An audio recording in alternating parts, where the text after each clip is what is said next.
আজকাল প্রায় মানুষেরই শরীরের মধ্যে ওই অবাঞ্ছিত কিছু মাংসপিণ্ড ওপর থেকে জমা হয় স্কিনের উপরে। সেগুলো অনেক সময় আঁচুলির মতন রূপ নেয়। আপনি কি জানেন আঁচুলির জন্যে হোমিওপ্যাথিতে অদ্ভুত সুন্দর বেশ কয়েকটা ওষুধ আছে? তার মধ্যে অন্যতম হচ্ছে স্ট্যাফিসেগ্রিয়া।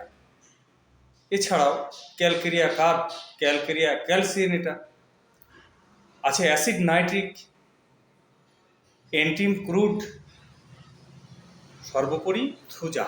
হ্যাঁ, আমি যে কথাটা বলতে চাইছি, থুজা অক্সিডেন্টালিস। এই ওষুধটা সচরাচর 90% আঁচুলির জন্য অত্যন্ত উপযোগী। থুজা 200 সপ্তাহে একদিন একটা ডোজ, 1 মাসে 4টে ডোজ খান, সকালবেলা খালি পেটে 2 ফোঁটা। দেখবেন 1 থেকে 2 মাসের মধ্যে আঁচুলগুলো সব মিলিয়ে গেছে।